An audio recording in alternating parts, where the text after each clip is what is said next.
السلام علیکم ناظرین، آپ دیکھ رہے ہیں پروگرام الف لام میم اور میں ہوں آپ کا میزبان ولید شیخ۔ اس میں شک نہیں کہ توہین رسالت ایک سنگین جرم ہے، مگر سوال یہ پیدا ہوتا ہے کہ اس جرم کا ارتکاب کس نے کیا ہے، اس کا تعین کون کرے گا؟ کیا اس کا تعین عوام کرے گی یا ریاست کرے گی یا کوئی جج کرے گا؟ اور اس کا تعین خاص طور پہ وہ عدالت کر سکتی ہے جو شریعت مطہرہ سے آشنا ہو اور جو اس حوالے سے جو تاریخ اسلام میں اس سے تعلق رکھنے والی نظیریں موجود ہیں اس سے بھی واقف ہو، کیونکہ پاکستان میں شدت پسندی اور انتہا پسندی کے واقعات ایسے بڑھتے جا رہے ہیں، خاص طور پہ وہ واقعات کہ جس میں توہین مذہب کے ارتکاب یعنی الزام لگایا گیا کسی شخص کے اوپر اور اس کے اوپر موب وائلنس کے تحت اسے ماورائے عدالت قتل کر دیا جاتا ہے اور اس کو عدالت تک، اس کو فیئر ٹرائل تک نہیں پہنچایا جاتا۔ اب بات یہاں تک پہنچ چکی ہے کہ علماء کرام تک پر اس قسم کے سنگین الزامات لگائے جا رہے ہیں۔ اس سے پہلے جنید جمشید اور دیگر علماء کے اوپر بھی ایسے الزامات لگائے جا چکے ہیں اور شدید قسم کی کیمپینز بھی چلائی جا چکی ہیں، مگر اب پچھلے ہفتے ہم نے دیکھا کہ معروف عالم دین کسی تعارف کے محتاج نہیں ہیں، مذہبی اسکالر مفتی طارق مسعود صاحب کے اوپر بھی اس قسم کی ایک وینمس کیمپین چلائی جا رہی ہے جس میں توہین مذہب کا ان کے اوپر الزام لگایا جا رہا ہے۔ وہ ایک ممبر سے ایک بات کر رہے تھے تو اس بات کو کچھ مسلمان کچھ حلقوں کی طرف سے یہ بات کہی گئی کہ انہوں نے رسول اکرم صلی اللہ علیہ وآلہ وسلم کی شان اقدس میں توہین کی ہے، گستاخی ایسے الفاظ استعمال کیے ہیں کہ جس سے گستاخی کا ارتکاب کیا ہے۔ تو اس حوالے سے پھر ان کی وضاحتی ویڈیو بھی آ چکی ہے اور انہوں نے انکنڈیشنل اپولوجی بھی کی ہے، مگر اس کے باوجود کچھ حلقوں کی طرف سے یہ کہا جا رہا ہے کہ نہیں، معافی قبول نہیں کی جائے گی، اور کچھ حلقوں کی طرف سے یہ آ رہا ہے علماء کرام کی طرف سے کہ وہ معافی مانگ لیں اور یہ معاملہ تاکہ ختم ہو جائے۔ تو سوال یہاں پر بہت سارے پیدا ہوتے ہیں کیونکہ یہاں پر ماورائے عدالت قتل ہوتے رہے ہیں، لوگوں کے اوپر الزام لگتے ہیں، اور پاکستان میں سے وہ صرف الزام اگر آپ کے اوپر توہین مذہب کا لگ جائے تو اس کا مطلب یہ ہوتا ہے کہ ڈیتھ وارنٹ، یعنی it is almost equal to a death warrant, کیونکہ آپ کے خلاف پھر کیمپینز چلنا شروع ہو جاتی ہیں، آپ کا سوشل بائیکاٹ کیا جاتا ہے، مختلف پروٹیسٹ وغیرہ آپ کے سامنے کیے جاتے ہیں۔ تو سوال یہ پیدا ہوتا ہے کہ کیا یہ معافی کی لگژری صرف اور صرف علماء کرام کو حاصل ہے، کسی ایک خاص طبقے کو حاصل ہے، یا پھر یہ لگژری تمام عوام کو بھی حاصل ہے؟ اس چیز کے ذیل میں یہ بھی سوال پیدا ہوتا ہے کہ کیا اسلام اس معاملے میں سزا کو ترجیح دیتا ہے یا پھر توبہ کو ترجیح دیتا ہے؟ کیا اسلام توبہ کرنے والوں کو پسند کرتا ہے یا نہیں کرتا؟ یہ تمام سوالات پیدا ہوتے ہیں۔ ہمارے ساتھ علماء کرام موجود ہیں اور کیونکہ اس حوالے سے اسلامی نظریاتی کونسل کا بھی بیان آیا ہے کہ جو ریلیجس گروپس ہیں، کچھ ریلیجس گروپس اس قانون کو مس یوز کر رہے ہیں، اور ان کا کہنا یہ ہے کہ no one has the authority to issue a fatwa for killing an individual suspected of committing a blasphemy۔ تو پوائنٹ یہ ہے کہ موب جسٹس کے ذریعے سسپیکٹس کو کل کرنا، اس کو شدید تنقید کا نشانہ بنایا ہے اسلامی نظریاتی کونسل نے۔ ہمارے ساتھ علماء کرام موجود ہیں قابل قدر واجب الاحترام۔ سب سے پہلے میں ان کا تعارف کرواتا چلوں۔ ہمارے ساتھ سب سے پہلے موجود ہیں معروف عالم دین علامہ شبیر حسن میسمی صاحب۔ السلام علیکم سر، کیسے مزاج ہیں؟ خیریت سے ہیں؟ اور پھر ہمارے ساتھ موجود ہیں معروف عالم دین ڈائریکٹر الازہر فاؤنڈیشن مولانا فضل سبحان صاحب۔ السلام علیکم، کیسے مزاج ہیں؟ خیریت سے ہیں؟ الحمدللہ۔ اور پھر ہمارے ساتھ موجود ہیں سینئر کالم نگار فرنود عالم صاحب۔ السلام علیکم فرنود عالم صاحب، وعلیکم السلام دوست۔ کیسے مزاج ہیں؟ خیریت سے ہیں آپ؟ ٹھیک ٹھاک ٹھیک ٹھاک۔ اچھا، سب سے پہلے میں علامہ شبیر حسن میسمی صاحب کی طرف آؤں گا۔ علامہ صاحب، پاکستان میں شدت پسندی کے واقعات بڑھتے جا رہے ہیں۔ پہلے تو مہینوں میں کوئی ایک واقعہ آتا تھا، اب تو روز کوئی نہ کوئی واقعہ سامنے آ جاتا ہے اور اب علماء کرام تک بات پہنچ چکی ہے۔ سوال یہ پیدا ہوتا ہے کہ یہ اتنا چارج کس نے کر دیا ہمیں، یعنی سب عوام کو، اور پورا مزاج ایک بنایا گیا ہے، تو اس کے پیچھے کون سے محرکات ہیں اور اس کو کس طریقے سے ٹیکل کیا جا سکتا ہے؟ بسم اللہ الرحمن الرحیم، استغفر اللہ ربی واتوب الیہ کہہ کے میں گفتگو شروع کرتا ہوں۔ آپ کی جو انٹرو تھی نا، اس پہ مجھے شدید اعتراض ہے۔ آپ نے فرمایا کہ مفتی صاحب پہ الزام لگایا گیا ہے، سوشل میڈیا کیمپین شروع کی گئی ہے۔ آج کے پروگرام میں یا تو مفتی صاحب کے گفتگو پر بات ہونی چاہیے، یا جو ایک قوم کا مزاج بنا ہے اس فقہ جعفریہ مکتب اہل بیت علیہ السلام میں استغفر اللہ ربی واتوب الیہ، رسول اکرم کو ان پڑھ اور اس طرح کے الفاظ استغفر اللہ ربی واتوب الیہ نہ صرف الفاظ مفہوماً بھی قبول نہیں کیا جاتا ہے، بالکل واضح طور پر۔ پھر قرآن مجید میں غلطیوں کی بات بالکل قبول نہیں کی جاتی، ٹھیک ہے۔ اب جو توبہ آئی ہے وہ یہ آئی ہے کہ الفاظ کا چناؤ غلط تھا، یعنی مفہوم تو ہمیں آج بھی وہی ہمارا ہے، الفاظ ہم نے تھوڑے غلط استعمال کر لیے، چاہے وہ حضور اکرم صلی اللہ علیہ وآلہ وسلم کے امی ہونے پہ ہو، چاہے وہ قرآن مجید میں غلطی کے بارے میں ہو۔ پہلے ہمیں اس کو طے کرنا ہوگا۔ آپ جو فرما رہے ہیں کہ سوشل میڈیا پہ کر دیا گیا ہے اور بعض لوگوں کی طرف سے لگایا گیا ہے، تو کیا جو بات انہوں نے فرمائی ہے، میں تو اس میں داخل بھی نہیں ہونا چاہ رہا تھا کہ مکتب کی باتیں آ جاتی ہیں۔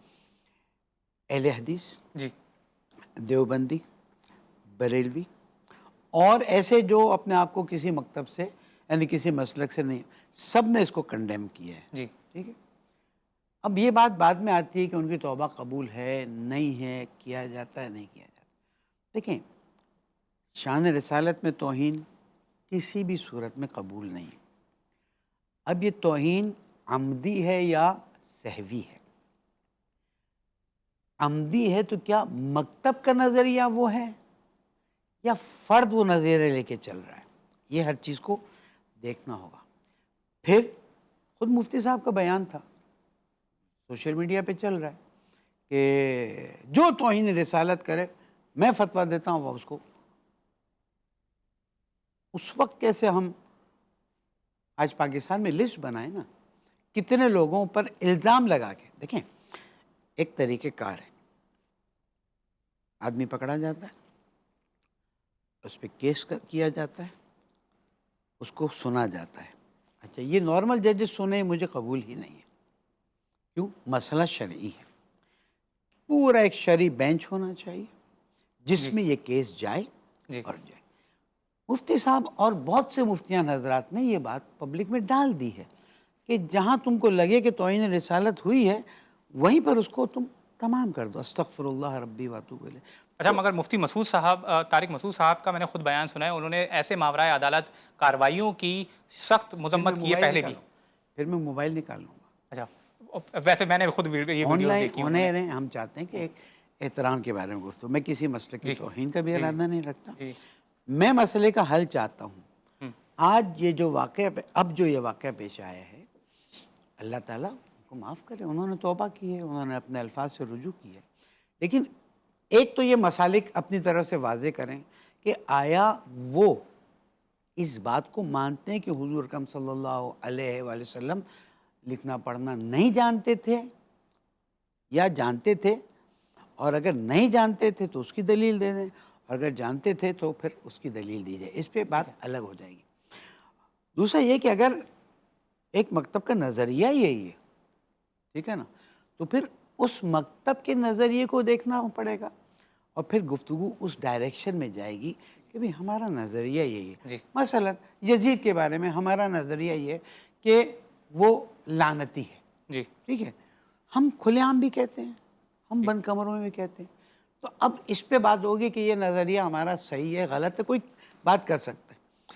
اگر بعض مسالک اس کو اٹھاتے ہیں، میں بہت احتیاط سے الفاظ استعمال کر رہا ہوں اس لیے کہ میں کہیں بھی کوئی غلط مفہوم نہیں دینا چاہتا، تو جو بھی مکاتب کے بزرگان ہیں وہ اس کو بیان کر دیں کہ ہمارے یہاں یہ امی کا مطلب جاہل، استغفر اللہ ربی واتوب الیہ، اور ہم رسول اکرم صلی اللہ علیہ وسلم کو نعوذ باللہ ان پڑھ جاہل سمجھتے ہیں، اور ہمارا یہ نظریہ ہے، اور قرآن مجید میں غلطی ہے ہمارا نظریہ۔ پھر مفتی صاحب کی بات آ جائے گی کہ بھئی مکتب کا یہ نظریہ ہے، تو پھر ہم اس بات کو اسی طرح سے لے لیتے ہیں۔ پھر اب امت کی شورا بیٹھے، جی پھر اس کو حل کریں، یہ والا نظریہ صحیح ہے یہ، تاکہ ابھی آگ رکے گی نہیں، اور اللہ تعالیٰ معاف کرے عام انسانوں پہ بھی چلی جائے گی۔ تو ہم اگر آج یہاں سے ایک اچھا پیغام دیں کہ آپ نے سمجھا ہے کہ توہین رسالت ہوئی ہے، آپ جا کے ایف آئی آر کٹوا دیں، جو طریقہ کار ہے۔ لیکن افسوس یہ ہوا کہ ابھی تو 2 پولیس والوں نے بھی الزام پہ، آپ کو بتاؤں کوئٹہ پہ جس کے ساتھ یہ واقعہ ہوا ہے، وہ ہے تو اہل سنت مسئلہ کے، لیکن ہمارے تو مسلمان بھائی ہیں، وہ شخص کے بارے میں نے تحقیق کی، وہ اپنی دکان کھولنے سے پہلے روزانہ 1 سپارہ قرآن مجید پڑھتا تھا۔ اللہ اکبر۔ میرے خیال میں میری گفتگو طولانی ہو گئی، آگے بڑھاتے ہیں۔ شان رسالت میں توہین قبول نہیں ہے، قرآن مجید میں کوئی کمی بیشی بھی نہیں ہے، کوئی غلطی بھی نہیں ہے، اور ساتھ ساتھ اگر کوئی مکتب اس نظریے کا ہے تو پہلے سے اعلان کر دے تاکہ پھر اس طرح کے شور شرابے اور ہنگامے نہ ہوں۔ مفتی صاحب نے رجوع کر لیا، وہ جانے اللہ تعالیٰ کی ذات جانے، اور اگر یعنی کسی توبہ پہ کی گنجائش ہے اس کے اندر۔ اللہ تعالیٰ کی ذات معاف کرنے والی ہے، اگر کسی پہ الزام لگایا گیا ہے تو یہ عام کورٹ اس کو ثابت ٹھیک ہے، نہیں کر سکتے۔ میں آپ کو بتاؤں ایک کیس میں ہندو جج کو دیا گیا تھا۔ اللہ اکبر۔ مولانا فضل سمان صاحب، میں آپ کی طرف آؤں گا، خاص طور پہ جو اسلامی شریعت کے اندر اس قسم کے الزامات لگتے ہیں، تو کیا اس قسم کے ملزم کی جو نیت ہے اس کے حوالے سے اس کی کنسیڈریشن نہیں کی جائے گی؟ اس کی نیت کے بارے میں نہیں سوچا جائے گا کہ اس کی نیت کیا تھی؟ ہو سکتا ہے الفاظ غلطی سے ادا کر دیے گئے ہوں۔ نحمدہ و نصلی علی رسولہ کریم۔ دیکھیے، بعض اوقات جو پروگرام کا موضوع ہوتا ہے تو اس کے ضمن میں ذیل میں کچھ ایسی باتیں آ جاتی ہے کہ اس کو واضح کرنا ضروری ہوتا ہے۔ جی، جہاں تک رسول اللہ صلی اللہ علیہ وسلم کو امی کہنے کے حوالے سے بات ہے، اور جیسے علامہ صاحب نے کہا کہ بھائی آیا یہ کسی شخص کا ذاتی نظریہ یا عقیدہ ہے یا مکتب فکر کا، تو دیکھیں اہل سنت والجماعت جو مسلک دیوبند کے نام سے مشہور ہے، ان کا باقاعدہ یہ عقیدہ ہے کہ رسول اللہ صلی اللہ علیہ وسلم سے زیادہ پڑھا لکھا اس کائنات میں کوئی نہیں۔ امی کی نسبت ماں کی طرف ہوتی ہے، اور اصل اور اساس اور بنیاد کو بھی کہتے ہیں۔ رسول اللہ صلی اللہ علیہ وسلم کسی انسان سے سیکھے ہوئے اور اس سے لکھے پڑھے ہوئے نہیں تھے۔ الرحمن علم القرآن، انہیں تو ڈائریکٹ اللہ نے سکھلایا تھا، اور فرمایا وَعَلَّمَكَ مَا لَمْ تَكُنْ تَعْلَمْ وَكَانَ فَضْلُ اللَّهِ عَلَيْكَ عَظِيمًا۔ اور تیسرے نمبر پر سورۃ القیامہ 29ویں پارے میں جو رسول اللہ صلی اللہ علیہ وسلم وحی کے نزول کے وقت جبرائیل امین کے ساتھ برابر پڑھنے لگے تو حکم آیا لا تحرک بہ لسانک لتعجل بہ، آپ جلدی نہ کریں، ان علینا جمعہ وقرآنہ، ہمارے اوپر لازم ہے اس قرآن کو جمع کرنا بھی اور اس قرآن کا پڑھنا پڑھوانا بھی، اور ثم ان علینا بیانہ، پھر اس کا بیان کرنا بھی۔ جی، تو رسول اللہ صلی اللہ علیہ وآلہ وسلم اس اعتبار سے تو اس کائنات کے سب سے اعلیٰ ترین انسان تھے اور زیادہ پڑھے لکھے تھے۔ سبحان اللہ۔ اور ہمارے مسلک میں یہ بات بالکل روز روشن کی طرح واضح ہے کہ جس انداز سے مفتی صاحب نے اپنی بات کی ہے جی، تو وہ انداز بالکل غلط ہے، اور یہ اہل سنت والجماعت کا عقیدہ بھی نہیں ہے۔ جی، جیسے علامہ صاحب نے کہا کہ بھائی یزید کو وہ لعنتی یا مثال کے طور پہ فاسق اور فاجر جو کہتے ہیں، تو ہمارے ہاں بھی یزید بالکل فاسق اور فاجر ہیں، اور اسی طرح امیر معاویہ رضی اللہ عنہ جلیل القدر صحابی ہیں اور کاتب وحی ہیں، اور بہت ساری احادیث لسان نبوت سے ان کے حق میں نکلی ہے۔ جہاں تک آپ نے بات کی کہ نیت کا اعتبار ہوگا یا نہیں، میں اس کو مذہبی انتہا پسندی نہیں، میں اس کو بنیاد پرستی نہیں، میں اس کو مذہبی جنونیت کہتا ہوں۔ یہ پاگل پن ہے، ہیجان اور نفسیاتی کیسز ہے۔ دیکھیں یہ صرف اسلام میں نہیں ہے، بعض اوقات اس کو اسلام سے ریلیٹ کیا جاتا ہے۔ آپ مجھے بتائیں یہودیت اور عیسائیت میں ایسے واقعات نہیں ہوئے؟ نیوزی لینڈ میں 2 مساجد کے اوپر حملہ کر کے 50 مسلمانوں کو شہید نہیں کیا گیا؟ ریسنٹلی برطانیہ کے اندر ایک غلط اور رومر افواہ کے پھیل جانے پر کہ 3 لڑکیوں کا قتل ہو گیا اور قتل کرنے والا مسلمان تھا، حالانکہ وہ بات غلط تھی، اس بنیاد پر مسلمانوں کے خلاف ایک نیگیٹو پرسیپشن اور سرکاسٹک لینگویج استعمال کی گئی۔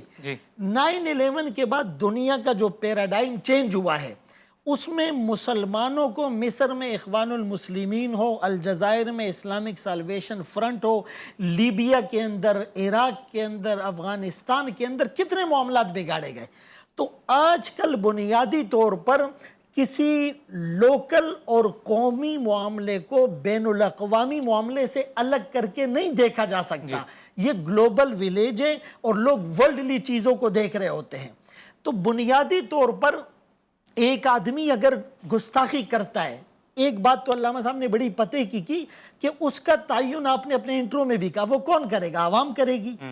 بھائی اس کے تعین کے لیے جیسے اسلامی نظریاتی کونسل آلریڈی ایک ادارہ بنا ہوا ہے اور تمام مکاتب فکر کے جید علماء اس کا حصہ ہوتے ہیں، تو اگر ان کے پاس وہ چیز بھیج دی جائے اور وہ اس مبینہ ملزم یا مجرم کے ماضی کو بھی دیکھے، ریکارڈڈ ہسٹری کو بھی دیکھے، اس کے پرانے بیانات کو بھی دیکھے، اس کے متعلقین سے بھی معلومات لے اور پھر اس کو بلا کر صفائی کا موقع بھی دے، اس کی نیت کی تعین اس سے ہوگی۔ ایک آدمی آلریڈی اگر گناہ کرتا، گستاخی کرتا ہوا آ رہا ہے تو پھر تو ظاہر ہے اس کی نیت اپنے آپ کو بچانے کی ہوگی۔ لیکن ایک آدمی کی اگر پوری زندگی جیسے مفتی طارق مسعود صاحب یا دوسرے علماء کی اگر وہ اصلاح امت کے لیے اور دین کے پیغام کو پہنچانے کے لیے اگر لگی ہوئی ہے تو پھر ظاہر ہے کہ ان کی نیت ظاہر اس اعتبار سے کنسیڈر کی جائے گی اور ان کے معاملات کو دیکھا جائے گا۔ مولانا صاحب ایک بریک کے بعد اب کنٹینیو کریں گے۔ ناظرین ہمارے ساتھ رہیے گا، ایک چھوٹا سا وقفہ اور پھر وقفے کے بعد بات کریں گے۔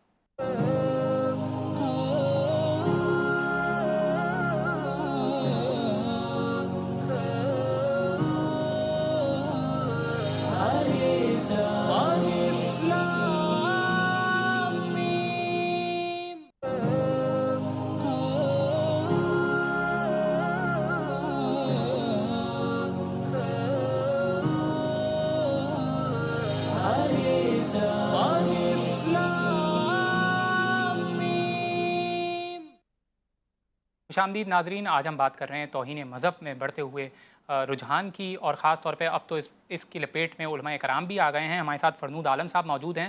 فرنود عالم صاحب، آپ کو میری آواز آ رہی ہے؟ جی بالکل آ رہی ہے۔ جی فرنود عالم صاحب، آپ دیکھ رہے ہیں کہ معاشرے میں جس طریقے سے مفتی صاحب نے صحیح کہا کہ مذہبی جنونیت بڑھتی جا رہی ہے، اس کے کیا عوامل ہیں؟ یہ لوگ اتنا چارج کیسے ہو گئے ہیں؟ اتنا اسٹیمولیٹ ظاہر سی بات ہے کچھ کیا گیا ہے، تو اس کے کیا محرکات ہیں؟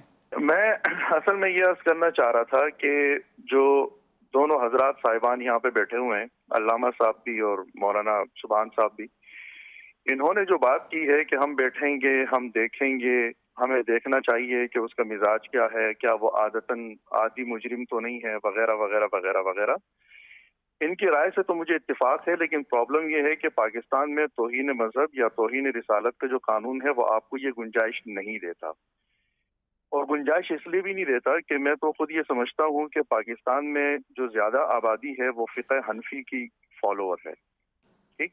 اس میں بریلوی جیسا سب سے بڑا جو پاکستان کا تعداد کے اعتبار سے مسلک ہے وہ بھی فقہ حنفی کا پیروکار ہے۔ دیوبند مسلک اس کے بعد آ جاتا ہے جو کہ بہت انفلوئنشل مسلک ہے، وہ بھی فقہ حنفی کا پیروکار ہے۔ جماعت اسلامی جیسا ایک بہت بڑی جماعت یہاں پاکستان میں موجود ہے، وہ بھی فقہ حنفی کی پیروکار ہے۔ لیکن اس کے باوجود جو آپ کا توہین رسالت کا قانون ہے وہ فقہ حنفی کے مطابق یا اس کے مزاج کے مطابق نہیں بنایا گیا، ٹھیک ہے؟ فقہ حنفی کا میں یہاں پہ اس لیے ذکر کر رہا ہوں کہ اگر مجھ سے ذاتی طور پہ آپ پوچھیں گے تو میں تو یہ کہوں گا کہ فقہ حنفی جیسا والا قانون بھی نہیں ہونا چاہیے، لیکن پھر بھی جس مسئلے کی بات کی جا رہی ہے اس مسئلے میں میری گزارش یہ ہوگی، جیسے علامہ صاحب نے یہ کہا نا کہ یہ مسئلہ جو یہاں سے چلا یہ نیچے عوام تک پہنچ جائے گا، نہیں، ایسا نہیں ہے۔ یہ مسئلہ نیچے عوام کے لیے وبال جان بنا ہوا تھا، اب علماء تک پہنچ گیا ہے۔ اب چونکہ علماء تک پہنچ گیا ہے تو اب اس بات کی گنجائش پیدا ہو گئی ہے کہ اب اس کے اوپر ذرا بات کر لی جائے، اور اس میں ابتدائی طور پہ جو بات ہو سکتی ہے وہ یہ ہو سکتی ہے کہ اس قانون کو تمام حنفی جو فقہاء ہیں پاکستان کے وہ بیٹھیں اور اس قانون کا ذرا جائزہ لیں، مطلب اس قانون میں کیا حکم ہے۔ یہ تو سبحان صاحب کی اپنی ایک خواہش ہے کہ اس معاملے کو بہت بردباری کے ساتھ دیکھنا چاہیے، لیکن یہ قانون تو بردباری کے ساتھ نہیں دیکھتا۔ مثال کے طور پہ میرے دروازے کے اوپر ایک شخص میلاد النبی کا اشتہار لگا کے چلا جاتا ہے، اور میں صبح اٹھ کے اپنے دروازے سے وہ اشتہار پھاڑنے لگوں اور مجھے تحریک کارکن مجھے دیکھ لے، تو وہ اس کے اوپر 3 لوگوں کو 4 لوگوں کو گواہ بنائے گا، وہ تھانے میں جا کے FIR کاٹے گا اور وہ کہے گا کہ اس نے پیغمبر کا نام پھاڑا ہے یا اس نے میلاد کا اشتہار پھاڑا ہے۔ اب مجھے اگر مجسٹریٹ کے سامنے پیش کیا جائے تو میں مجسٹریٹ کے سامنے یہ کہوں گا کہ بھائی جان میں اشتہار پھاڑ نہیں رہا تھا، میں اشتہار ہٹا رہا تھا۔ ایک بات۔ دوسری بات یہ ہے کہ میں اشتہار نہیں پھاڑ رہا تھا، بلکہ میں اپنا دروازہ صاف کر رہا تھا. ٹھیک ہے. تو اب اس کے اوپر میرے سامنے اس قانون کی روح سے سوال کھڑا ہو جائے گا کہ کیا آپ یہ سمجھتے ہیں کہ جس دروازے کے اوپر پیغمبر کا نام لگا ہو, میلاد لکھا ہو, آپ کو لگتا ہے کہ وہ دروازہ گندا ہو جاتا ہے؟ ٹھیک ہے.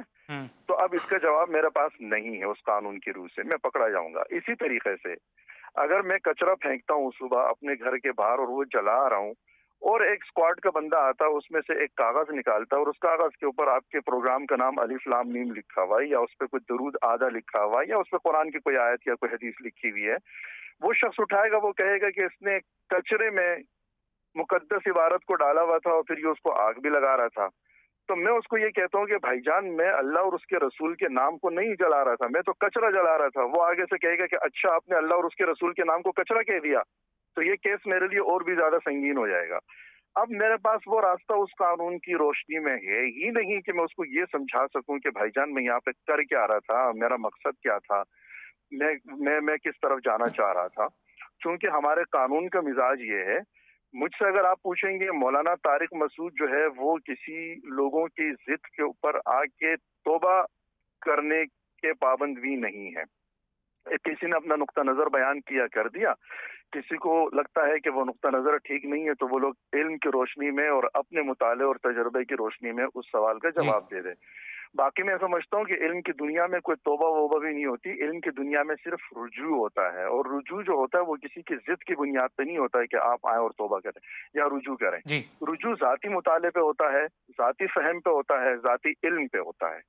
ٹھیک ہے. لیکن یہاں پر میں طارق مسعود صاحب کے ساتھ اس حوالے سے ہوں کہ طارق مسعود صاحب کا تو چلو ریکارڈ معلوم ہے کہ وہ امام مسجد ہیں, وہ ان کا جو ہے کوئی انٹینشن یہ نہیں تھی کہ وہ قرآن کے بارے میں اس کی توہین کرنا چاہ رہے تھے. سبحان صاحب نے کہا کہ اس کو دیکھیں گے کہ آئے کہ وہ کہیں گناہگار تو نہیں ہے, وہ پہلے سے تو گناہ کرتا ہوا نہیں چلا آ رہا ہے. اچھا, اس زمین میں جب طارق مسعود صاحب کو آپ اس قانون کے سامنے لائیں گے تو وہ تو بچ جائیں گے, اس لیے کہ 10 لوگ گواہ دے دیں گے کہ وہ گناہگار نہیں ہے. لیکن میں یہ پوچھنا چاہتا ہوں کہ میرا کیا بنے گا, اس لیے کہ میں تو 5 وقتہ نمازی بھی نہیں ہوں, میرا تو روزے اور حج کا بھی کچھ معلومات نہیں ہے, میرا تو کوئی زکوٰۃ کی ڈیٹیلز بھی نہیں ہے. فرنود عالم صاحب, میں آپ ہی کی طرف آؤں گا اور آپ ہی کے سوال کو جو ہے وہ علماء کرام کی طرف فارورڈ کروں گا. گناہگار نہیں ہوں, لیکن ان علماء کرام کی روشنی میں تو میں روزمرہ کی بنیاد پہ گناہگار ہوں. لیکن میں نے اگر میلاد کا اشتہار پھاڑا ہے تو پھر تو سبحان صاحب کے کہنے کے مطابق میرے اوپر جرم عائد ہو جائے گا, اس لیے کہ یہ تو روٹین کا گناہگار ہے. تو لہٰذا یہ فاسق ہے, یہ فاجر ہے, اس کے اوپر تو فرنود عالم صاحب ہمارے ساتھ رہیے گا. میں یہی سوال بیسکلی فارورڈ کروں گا. علامہ شبیر حسن میسمی صاحب ہمارے ساتھ موجود ہیں. علامہ صاحب, آپ نے فرنود عالم صاحب کی گفتگو سنی ہے؟ جی, میں نے ان کی گفتگو پہ توجہ سے سنی ہے. میرے ریفرنس سے کچھ باتیں کی وہ میں نے نہیں کی تھی, وہ چلو بولنے میں بول جاتے ہیں. یہ مسئلہ ہے, میں آپ کو بتاتا ہوں. ایک ہمارے فقہ جعفریہ کے بہت سے لوگوں کے پریس جو ہے وہ اسی طرح سے جلا دیے گئے کہ کیونکہ وہ فقہ جعفریہ تھے. یہ میں 80s کی بات بتا رہا ہوں. کچھ اوراق کہیں جلا کے لائے گئے, ڈال دیے گئے.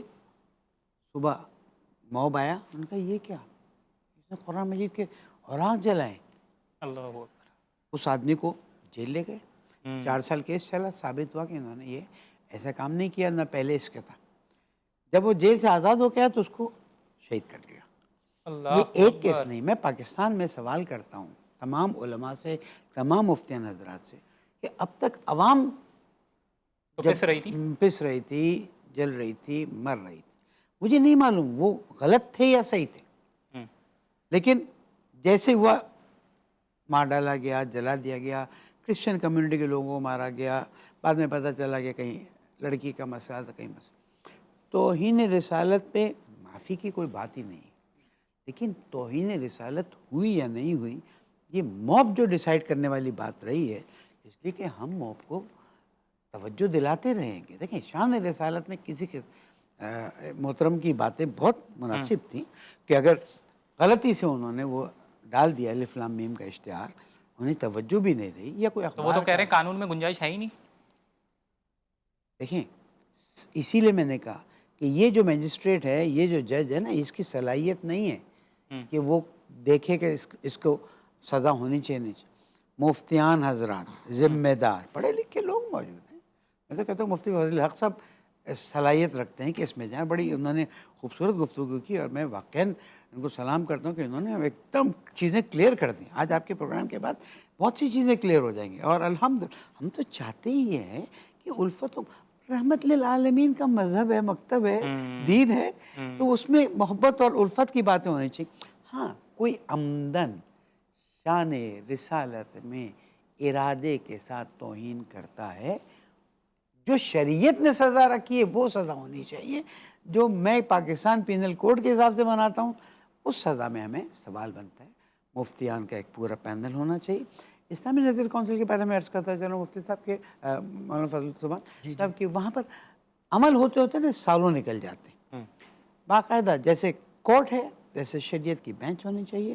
اس بینچ کا کام صرف یہ ہو کہ جہاں پہ بھی توہین رسالت, توہین اللہ یا قرآن مجید کی بات آئی ہے وہاں پر اس بات کو, یا توہین اہل بیت علیہ السلام ہے, باقاعدہ علماء کا پینل ہو, وہ بیٹھ کے علماء کا ڈیسائیڈ کریں. پینل ہو, پڑھے لکھے سمجھدار متقی پرہیزگار علماء آپ کے پاکستان میں کم نہیں ہیں. اب ان کو بٹھائیے اور وہ اگر طے کر دیں کہ جناب اس کا بیک گراؤنڈ ہی ایسا ہے, پھر اس کے بعد کوئی راستہ نہیں. جی ایک چھوٹا سا وقفہ لیں گے اور پھر مولانا فضل سبحان صاحب سے میں چاہوں گا کہ وہ تفصیلی گفتگو فرمائیں, کیونکہ ان کی گفتگو اس سے پہلے بھی کٹ ہو گئی تھی. ناظرین ہمارے ساتھ رہیے گا, ایک چھوٹا سا بریک اور پھر لوٹ کر آتے ہیں.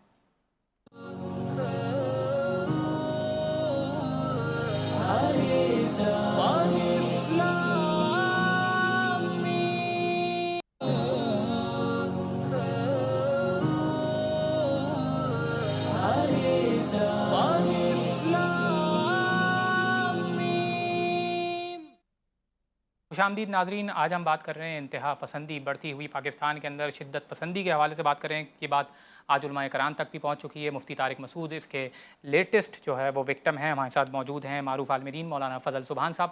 مولانا صاحب سوال بار بار وہی پلٹ کے آ رہا ہے ہر طبقے کی طرف سے کہ یہ علماء کرام تک جب بات پہنچی ہے تو اس کے اوپر ڈسکشن ہونا شروع ہوئی ہے, اس سے پہلے عوام پس رہی تھی. اس پر آپ کیا کہیں گے؟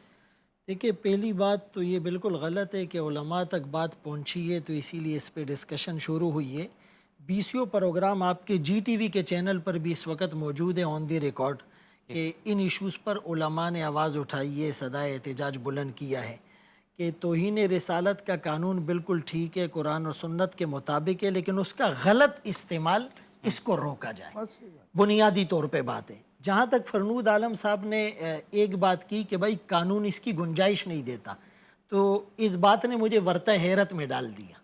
چونکہ آسیہ ملعونہ یا اس طرح کے کیسز میں اگر آپ وہ پورا پیرامیٹرز دیکھ لیں یا جو اس کا کرائیٹیریا ہے کہ باقاعدہ ڈی ایس پی کے لیول پر ایک آدمی جا کے انویسٹیگیشن کرتا ہے, پھر ایف آئی آر درج ہوتی ہے, پھر سیشن کورٹ کے اندر اس کو موقع دیا جاتا ہے جرح اور صفائی کا, پھر اس کے بعد جو ہے وہ ہائی کورٹ میں, پھر سپریم کورٹ میں, اور اس پروسیجر میں جیسے علامہ صاحب نے کہا سالوں لگ جاتے ہیں. اسلامی نظریاتی کونسل کی سفارشات مرتب ہونے میں بھی ٹائم لگتا ہے, لیکن اس کے باوجود بھی ان ریکمنڈیشن پر عمل نہیں ہوتا.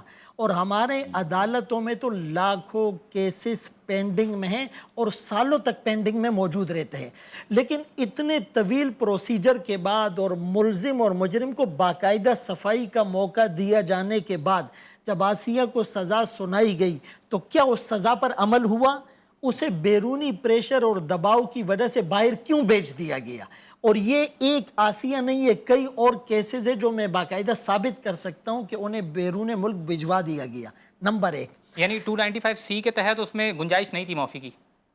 جی بالکل ظاہر ہے, وہ جب توہین رسالت کی سزا تو سزائے موت ہے اور عدالت کے اندر آئین کے مطابق ہے, لیکن اس کے باوجود سزا انہیں سنائی گئی, دی نہیں گئی.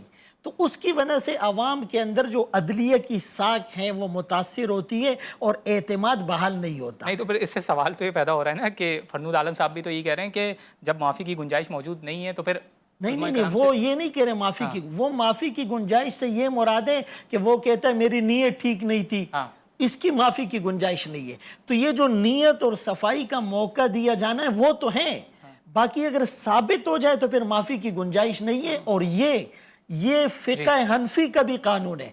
یعنی ابن عابدین شامی نے تنبیہ الولاۃ والحکام علی احکام شاتم خیر الانام و احد الصحابہ الکرام، یہ کتاب ابن عابدین شامی نے لکھی ہے اور وہ فقہ حنفی کے امام ہے.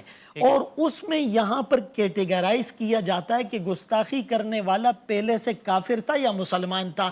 اگر کافر تھا تو اس کے احکام الگ ہے، اگر مسلمان تھا تو اس گستاخی کے ثابت ہونے کے بعد وہ مرتد ہو گیا، اور مرتد کی جو سزا ہوتی ہے من بدل دینہ فاقتلوہ، اس کو قتل کر دیا جائے. تو اسی لیے اس کو یوں کہنا کہ فقہ حنفی کا یہ قانون نہیں ہے، یہ بات ٹھیک نہیں ہے. ہاں اس میں تلفیق کے قاعدے پر عمل کرتے ہوئے مختلف جیسے شوافع اور حنابلہ اور مالکیہ اور احناف کے قول کو لیا جاتا ہے، لیکن فقہ حنفی کے اندر بھی اس کی نظیر اور مثالیں موجود ہیں.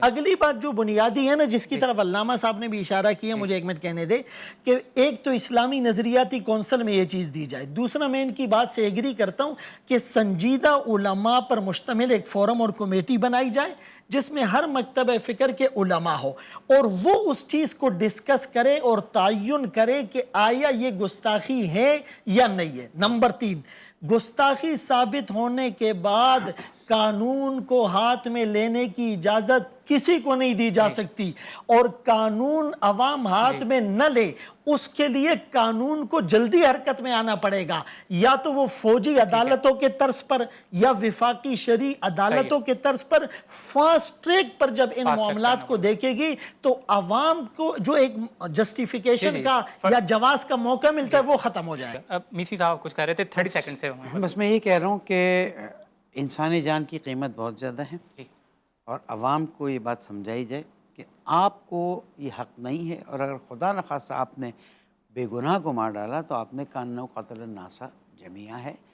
علماء کے پاس جائیں، ارجاع کریں، کورٹ کی طرف جائیں، فقہا کی طرف جائیں، خود اقدام نہ کریں کہ خدا نخواستہ آپ کسی کو ماریں اور قیامت میں آپ جواب دیں. ایک بنیادی بات دیکھیں، سیکولر یا لبرل ہونا ضروری ہے کہ وہ گستاخ بھی ہو، یہ بات مجھے سمجھ میں نہیں آتی. فرنود عالم صاحب کے تاثر سے تو یہ لگ رہا ہے کہ ہمارے ہاں گویا کہ یہ ایک مسلمہ قاعدہ ہے کہ جو سیکولر ہوگا یا لبرل ہوگا وہ گستاخ بھی ہوگا. بہت سے لوگ اپنے آپ کو ببانگ دول لبرل یا سیکولر یا فری سوسائٹی کے حامی کہتے ہیں، لیکن ان پر تو گستاخی کے فتوے نہیں لگتے.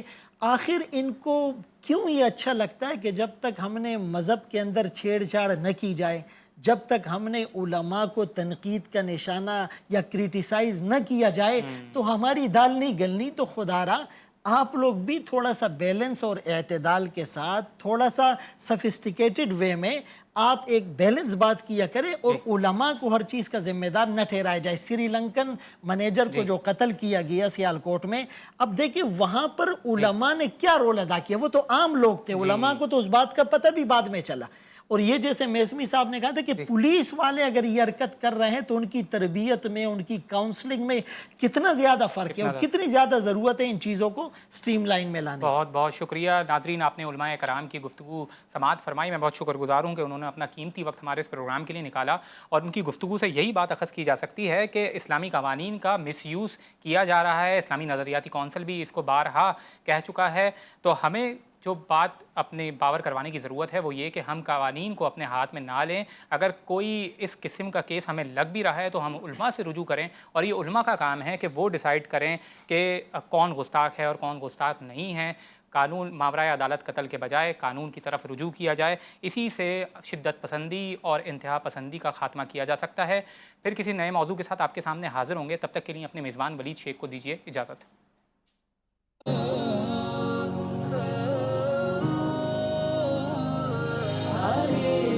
Bye.